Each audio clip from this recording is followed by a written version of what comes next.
Got a new one for you, ladies and gentlemen. In the bottom right, got me, Dufflet. Top right, Quetzal. There we go. Got a new winner face. That'll be pretty fun, right? It's a Terran versus Terran. And what I'll note with this one is it's a bit more technical. A bit more build order reactivity dependent. So you'll notice some advanced strats and plays in this one where I pull through. I'm starting to get a hang of my Terran versus Terran. Something really instrumental in this that I've learned is get your Cyclone and your Viking both in the corner of your main. That way they can't drop in there. And here we go. We got 2 drops coming towards my base. How do I deal with this? Well, the Viking deters it. He decides he doesn't want to go in. And even if he did, the Cyclone would have been a bit more annoying for it. So he's forced to try and shoot down my Viking. I pull it back, that way I can still defend my high ground. And I'm gonna react to that by putting a few Marines up here. With my scan, I see that he's pushing instead towards my natural, so I move my army over there. He loads back up, which is a very interesting choice on his end. And he scans in, so I know that he's probably gonna wanna go around that area. This is where I use the all army hotkey. Maybe not the best idea, but I just kind of send everybody to tackle his attack. And since he's right in the middle of my base, I get a nice full surround on his attack, and I deter it.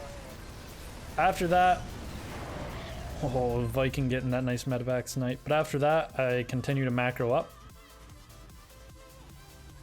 I've got my 3rd base established already, so it really didn't hurt me.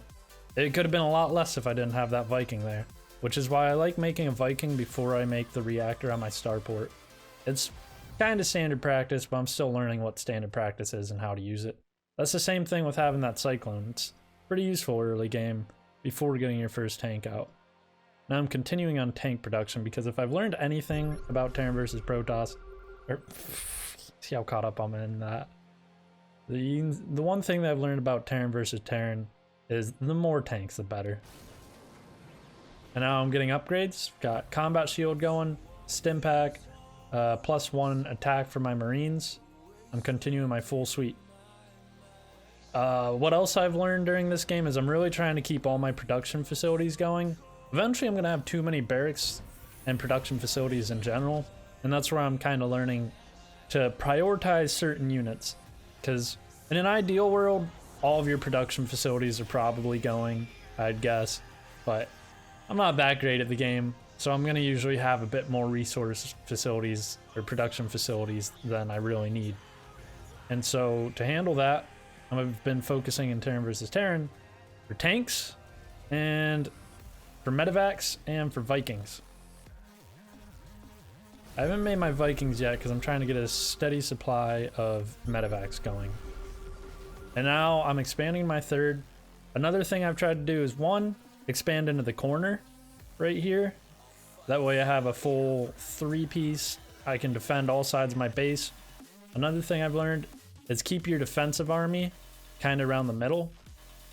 This is a bit aggressive sitting all of my guys here, but the tanks are helping support in the middle. But the more you're in the middle, the more you're able to react to attacks from either the left flank or the right flank. What we'll notice now is that the red Terran's moving out on me. He's got Liberators in the assault, so it's going to be tough to deal with, especially with all these tanks he's bringing over. But I've got 4 bases up, so if I can deflect this, I'm in a good spot. Right here's where I notice that he's attacking. What I do is I start moving a lot of my army down here, but I don't want to move them all down there and get them destroyed by tanks. So I'm kind of leaning on my pre-siege tanks. The Liberators are a big problem. As you can see, they take out my tank on the low ground. And I've tried to stay calm in situations like this rather than get too panicky and send everything to their death. I just pull back my command center because I know I have another 3rd that he hasn't seen yet.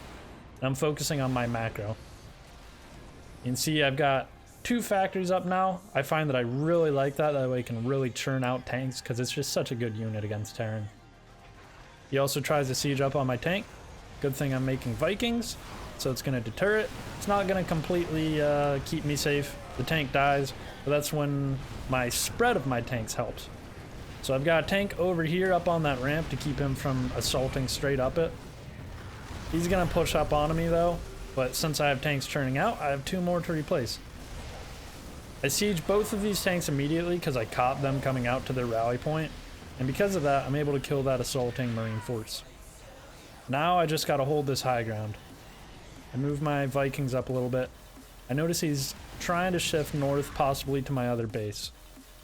To deal with that, I'm a little bit late on it, but I just now get the Planetary Fortress started, and I don't think he's scouted that 3rd base yet.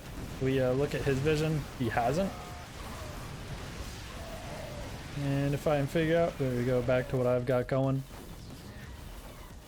I rally everything to assault right into his tanks. This stutter step, if we go back, is something that I learned from Vibe and Terran vs. Protoss and his bioanalysis, but it works against just tanks, is you want to assault on them really fast. You want to dive in on them kind of like that before the tank siege, especially because I had tanks to support that assault. Whereas if those tanks were already sieged and if I did that, I would have been completely wiped. But because of that clean defense, I was able to hold. If you can see the way I'm spreading out my tanks too, it's a really nice setup. This Planetary Fortress covers the tank covers the Planetary Fortress. My tanks are holding the high ground. I used to like to hide all my tanks kind of where this one is, all up on this nice little high ground spot protecting just my first and natural. But once you start getting mid to late game, you want that tank line really stretching amongst your bases. Again, another thing that I've been focusing on is treating my entire side of the map where all my bases are as my one big territory compared to looking at the bases as individual units. What that means is rather than keeping all of my army just at a rally point near my natural, I want to keep them spread out. I want a nice wide tank line that my Marines can juggle back and forth to cover. It takes me a little bit to notice, but I end up moving this 3rd base back into position. The fact that I saved it really saved my macro this game. And also during that fight, I set down this starport, which is monumental, because now I can start pumping out Vikings. I saw that he had Liberators in the mix, and I'm gonna have to deal with those. Tanks and Marines are a good deterrent to a Liberator and tank push, but not enough. You gotta get that anti-air going. After that attack, I'm macroing up. I've got 2 tanks building at a time, and I'm really going to lean on that tank production now because I know that I've destroyed a lot of his tanks throughout these past few assaults. If we look at his base, he's got a bit of tanks actually. They're all piled up in a weird fashion, but I believe I'm building them at a faster rate. Well, he is 2. Okay. Well, you know, I've got more army supply than him because of my Vikings and Marines, and that's where I'm getting ahead. If we look at all of my units, if I can find the unit thing, yeah, I have 2 times as much tanks as him, so I'm in a really good spot. I can either hold my line and expand aggressively, or at this point just send all my tanks over. And as you can see, now that I'm maxed out, unsieging all my tanks, and I'm going to start moving out. This is where I use the all unit hotkey for the better. I used it to select all my tanks and add them to my main army hotkey, and then I used the select all hotkey to grab all of my Vikings and set them to their own hotkey, which you'll see is instrumental in this next fight. Compared to just selecting them all and sticking them in the same hotkey, even just having 2 separate hotkeys, one for ground army, one for air, is a really big move. As I move out onto his base, I set my tanks preemptively, but I spread them out. That way I set up for the fight. This was a really aggressive attack, but I really wanted to get into the fight. And here we go. I just send all of my Marines in, along with all of my air units, to buffer for my tanks completely step-toeing forward. A leapfrog action. You can see I brought the tanks from the back into the front. I have the tanks in the front supporting while they move up. And there we go. We get a nice, quick, good game. And what really saved me there was having that extra tank production, and at the end, that extra Viking production. That way I could finish off this fight quick and easy because I knew that his macro was behind mine after all of his aggression. There you have it. A nice little simple guide to deter a little medevac drop action and respond with calm, clear macro and win the game. Thank you for watching. Subscribe for more tips and tricks on StarCraft. I got a playlist going on that you can click. Have a nice day.